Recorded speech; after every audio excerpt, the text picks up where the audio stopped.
यदा यदा हि धर्मस्य ग्लानिर्भवति भारत अभ्युत्थानमधर्मस्य तदात्मानं सृजाम्यहम्। परित्राणाय साधूनां विनाशाय च दुष्कृतां धर्म संस्थापनार्थाय संभवामि संगमयोगे। நீங்கள் என் ஆத்மா குழந்தைகள், நான் உங்கள் ஆத்மா தந்தை பரமாத்மா. என்னுடையது அனைத்தும் குழந்தைகள் உங்களுக்குத்தான்.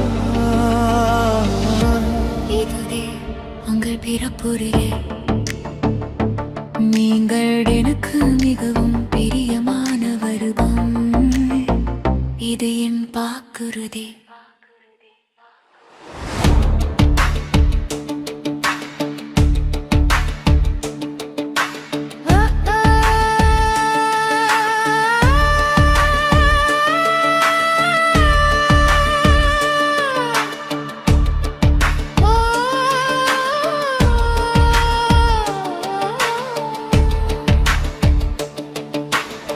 தர்மக்ஷேத்திரம் எனப்படும் குருக்ஷேத்திரத்தில் ஒரு காலத்தில் மகாபாரத போர் நடந்தது.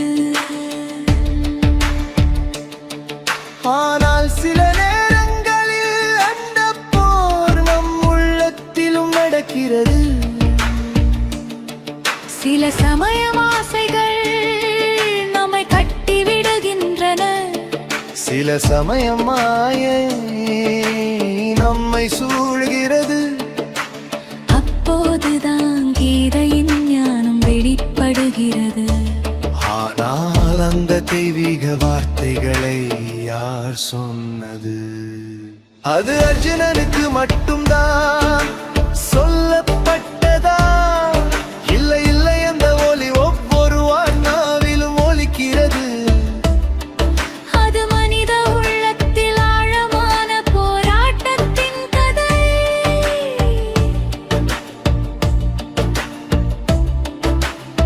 வெளியில் நடந்த போர் ஒரு நிகழ் மட்டுமே.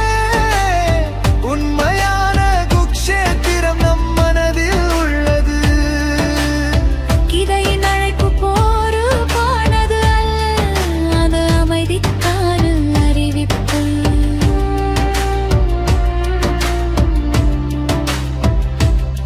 பகவத்கீதை என்பது ஒரு பழமையமல் நூல் மட்டுமல்ல. அது இறைவனின் அன்பான செய்தி. ஏன் அது ஒவ்வொரு யுகத்திலும் பிரபலமாக உள்ளது.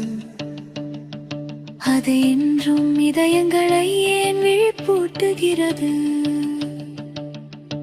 என்னை மட்டுமே சரணடையுங்கள், நான் உங்களை அனைத்து பாவங்களிலிருந்தும் விடுவிப்பேன்.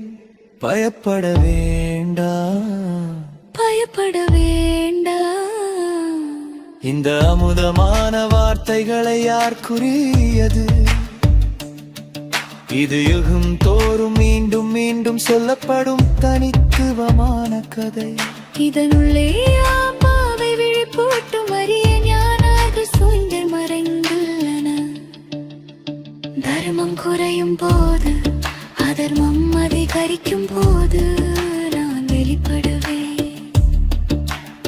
தர்மம் குறையும் போது, அதர்மம் அதிகரிக்கும் போது நான் வெளிப்படுவேன். உலகில் நன்மை குறையும் போது இறைவன் மீண்டும் வழிபடுவேரா? பிரம்மாவின் உடலின் மூலம் ஞானத்தின் திங்கையோட செய்கிறார். அவர் அறியாமை இருளை நீக்குகிறார். ஒவ்வொரு இதயத்திலே சத்தியத்தின் தீபத்தை ஏற்குகிறார். மனதை தூய்மையாக்குகிறார். உலகிற்கு அன்பை கற்றுக் கொடுக்கிறார். முக்திக்கான உண்மையான பாதையை காட்டுகிறார். என்னை நினைவு செய்யுங்கள், நீங்கள் என் ஆத்மா குழந்தைகள். நான் உங்கள் தந்தை பரமாத்மா. என்னுடையனை அனைத்தும் குழந்தைகள் உங்களுக்குத்தான். இதுவே உங்கள் பிறப்புரிதே, நீங்கள் எனக்கு மிகவும் பிரியமானவர்கள். இது என் வாக்குறுதி.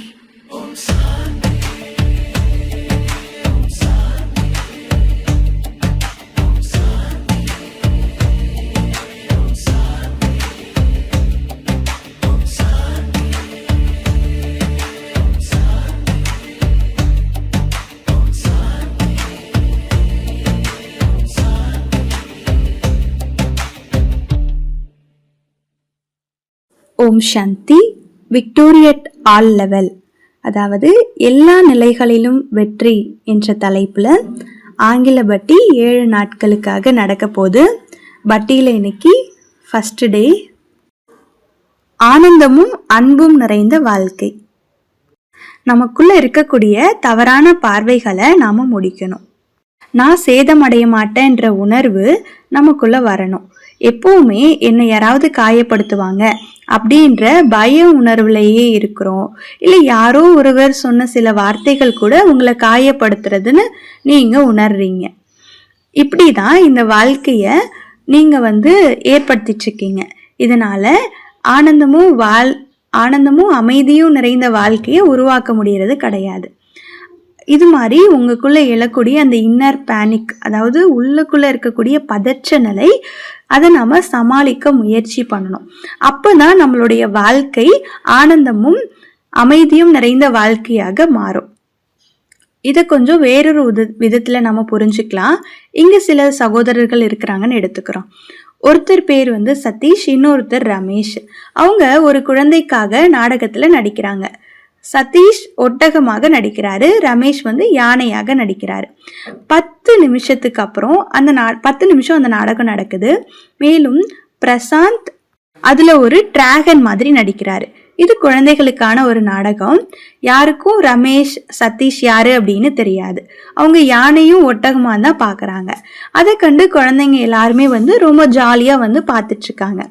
ஆனா சதீஷ் தன்னை ஒட்டகமா நினைச்சு தன்னை மறந்துறதுனால அது ஒரு சின்ன பிரச்சனை இல்லை, அது ரொம்ப பெரிய பிரச்சனையே ஆகுது. மனநல மருத்துவத்துல கூட இத ஐடென்டிஃபை கிரைசிஸ், அதாவது அடையாள குழப்பம் அப்படின்னு சொல்லுவாங்க. அவங்க தன்னை அறியாம போயிடுறாங்க. ஒட்டக உலகமும் அந்த நாடகமும் தான் அவனுடைய வாழ்க்கை அப்படின்னு நினைச்சுக்கிறான். இது பெரிய குழப்பம். இங்க நடக்கிறது கண்ணுக்கு தெரியாத நடிகர்களும் அதே போலதான். அவங்க இந்த உலகத்துல வந்திருக்காங்க, இந்த கதையோட இந்த நாடகத்தோட இணைஞ்சிருக்காங்க. அவங்க ஒட்டகமாவும் யானையாவும் டிராகனாவும் நடிக்கிறாங்க. அது தற்காலிகமான ஒரு நாடகம். ஆனா காலம் போக போக அவங்க உண்மையிலேயே அவங்களுடைய வேடங்களை அதுதான் அப்படின்னு நம்ப ஆரம்பிச்சிடுறாங்க. நாங்க நடிகர்கள் அப்படின்றதே அவங்களுக்கு தெரியறதில்ல. அவங்க அதை முற்றிலுமே மறந்து போயிடுறாங்க. நமக்கு ஞானம் கிடைச்சிருக்கலாம், நான் ஆத்மா அப்படின்னு மற்றவங்க கிட்ட சொல்லலாம். ஆனா நம்மளுடைய பிராக்டிக்கல் லைஃப்ல, நடைமுறை வாழ்க்கையில இன்னும் அந்த ஒட்டகம் தான் நடந்துட்டு இருக்கு. அப்போ ஞானம் பெற்ற ஒட்டகமாக கூட இருக்கலாம், இல்ல துறை தலைவரா இல்ல பெரிய பதக்கத்தோட ஒரு ஒட்டகம் இருக்கலாம். இப்படிப்பட்டதான் வாழ்க்கை தொடங்குது. ஆனா ஒட்டக நிலையிலிருந்து நடிகர் நிலைக்கு போக முயற்சி பண்றப்போ மிகப்பெரிய எதிர்ப்பு வருது. ஏன்னா நடிகர் காணப்படாதவங்களா இருக்கிறாங்க. அந்த உண்மையான அடையாளத்துக்கு திரும்பி போறது, நான் இந்த கதையில நடிக்கக்கூடிய ஒரு காண முடியாத நடிகன் அப்படின்ற உணர்வுக்கு வரணும். அவ்வளவுதான். அவ்வளோ எளிதாக நடக்கல. இப்ப ஏன் நடக்கல? இதுக்கு காரணம் இந்த தவறான பார்வை, உருவான இந்த தவறான கண்ணோட்டம், இந்த அலங்காரம் உங்களை உங்களுடைய உண்மையான அடையாளத்துக்கு திரும்ப விடுறதுக்கு விரும்பல. நான் இந்த காண முடியாத நடிகன் அப்படின்ற உணர்வை உண்மையிலேயே அதை உணர வைக்க முடியறதில்ல. நம்மையே கேட்டு பார்க்கலாம். கடந்த 12 மணி நேரம் 24 மணி நேரம் உங்க விழிப்புணர்வு எங்க இருந்தது? உங்களை நீங்க எப்படி பார்த்தீங்க?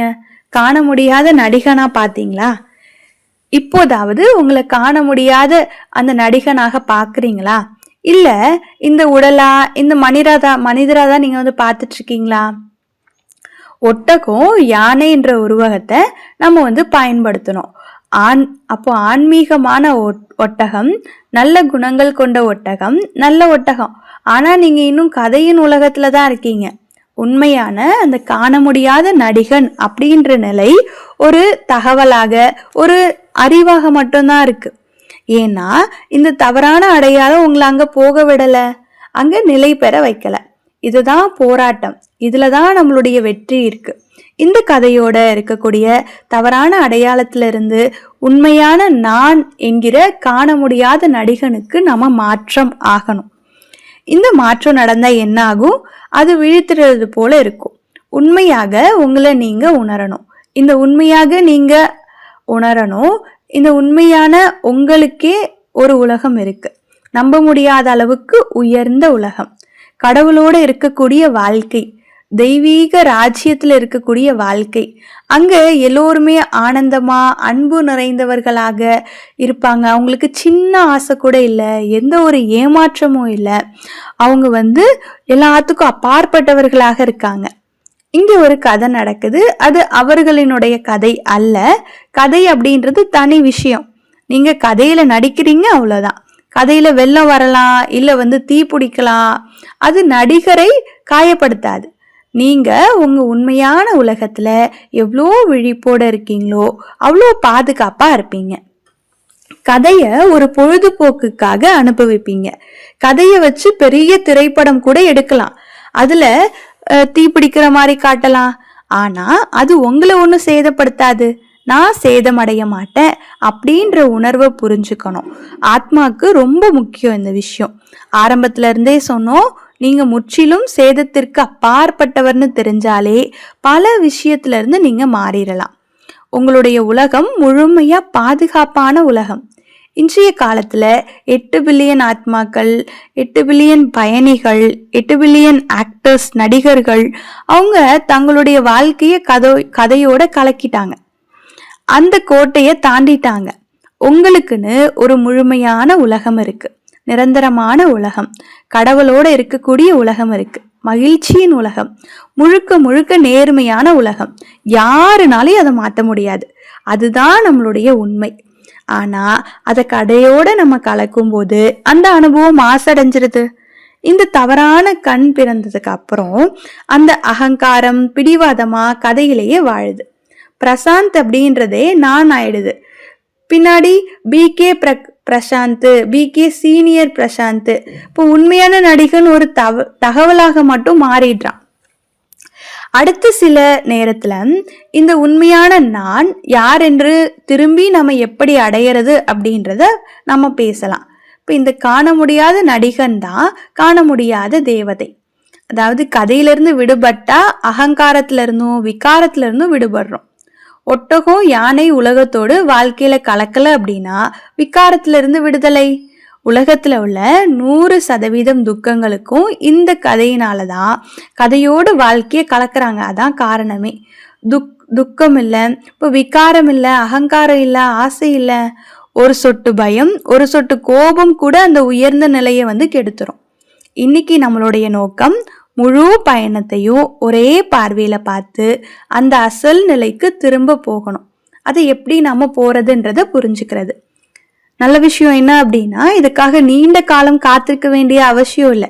இன்னைக்கு ஒரு நிமிஷம் கூட அந்த அனுபவத்தை நமக்குள்ள போக வைக்க முடியும். இந்த ஒரு நிமிட அனுபவத்துல நீங்க கதையோட கலக்காம இருக்கீங்க. உடல் உலகம் ஒரு கதை, இப்போவும் நடக்கிறது கூட ஒரு கதை. காண முடியாத நடிகன் இந்த கதைய கவனிச்சிட்டு இருக்கான். அவருக்கு பின்னால அவருடைய உலகம் இருக்கு. அவர் அந்த கதையாவே பாக்குறாரு. ஒவ்வொரு தருணத்தையும் ஒரு கிஃப்ட் மாதிரி, பிரைஸ் மாதிரி அவர் ஒரு பரிசாக அனுபவிக்கிறார். அவர் தன்னுடைய வீட்டையும் தன்னுடைய உலகத்தையும் நன்றாக தெரிஞ்சிருக்காரு. அவர் தான் முழுமையான உலகத்தினுடைய முழுமையான இந்த தேசத்திற்கு அப்பாற்பட்டவராக இருக்கிறாரு. அந்த இடத்துல கடவுளோட இருக்கக்கூடிய உலகத்துல இருக்கிறாரு. அந்த காண முடியாத நடிகர் முழுமையாக பாதுகாப்பானவர், கவலையற்றவர். அவரும் நடிகரும் சாட்சியுமாக இருக்கிறாரு, தேவதையாகவும் இருக்கக்கூடியவராக இருக்கார். நல்லது. ஓம் சாந்தி.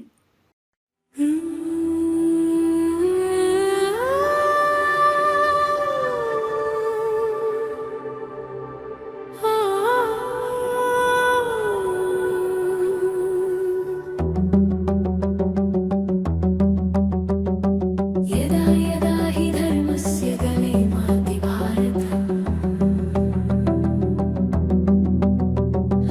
अभ्युत्थानमधर्मस्य तदात्मानं सृजाम्यहम् परित्राणाय साधूनां विनाशाय च दुष्कृताम् धर्म संस्थापनार्थाय संभवामि संगमयुगे நீங்கள் என் ஆத்ம குழந்தைகள் நான் உங்கள் ஆத்ம தந்தை பரமாத்மா என்னுடையது அனைத்தும் குழந்தைகள் விங்களி புட்டு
தர்மக்ஷேத்திரம் எனப்படும் குருக்ஷேத்திரத்தில் ஒரு காலத்தில் மகாபாரத போர் நடந்தது. ஆனால் சில நேரங்களில் அந்த போர் நம் உள்ளத்திலும் நடக்கிறது. சில சமயம் ஆசைகள் நம்மை கட்டி விடுகின்றன, சில சமயமாய் நம்மை சூழ்கிறது. அப்போதுதான் கீதையின் ஞானம் வெளிப்படுகிறது. ஆனால் அந்த தெய்வீக வார்த்தைகளை யார் சொன்னது? அது அர்ஜுனனுக்கு மட்டும்தான் சொல்லப்பட்டதா? இல்லை இல்லை, அந்த ஒலி ஒவ்வொரு ஆட்டாவிலும் ஒலிக்கிறது.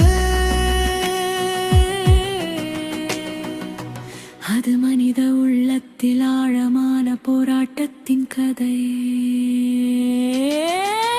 வெளியில் நடந்த போர் ஒரு நிகழ்வு மட்டுமே, உண்மையான குருக்ஷேத்திரம் நம் மனதில் உள்ளது. கீதையின் அழைப்பு போருக்கானது. அது அமைதிக்கான அறிவிப்பு.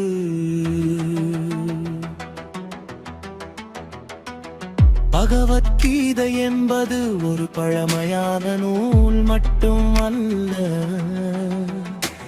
அது இறைவனின் அன்பான செய்தியேன். அது ஒவ்வொரு யுகத்திலும் பிரபலமாக உள்ளது. அது இன்றும் இதயங்களையே என் விழிப்பூட்டுகிறது.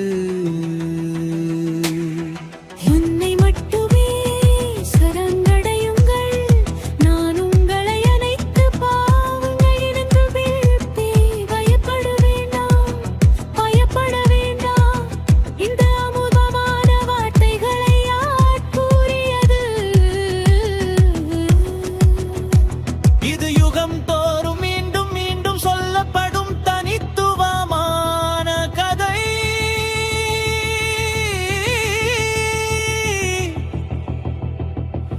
இதன் உள்ளே அம்மாவை விழிப்பூட்டும் அரிய ஞான ரகசியங்கள் மறைந்துள்ளன. தர்மம் குறையும் அதர்மம் அதிகரிக்கும் போது நான் வெளிப்படுவேன். தர்மம் குறையும் போது அதர்மம் அதிகரிக்கும் போது நான் வெளிப்படுவேன்.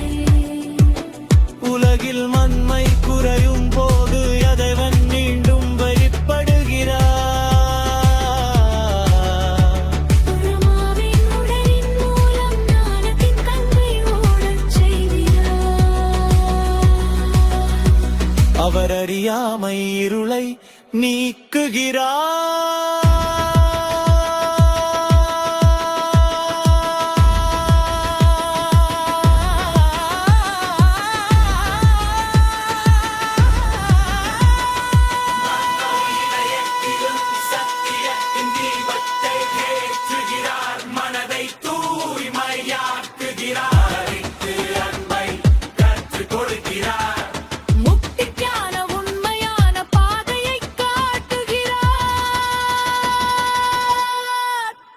என்னை நினைவு செய்யுங்கள்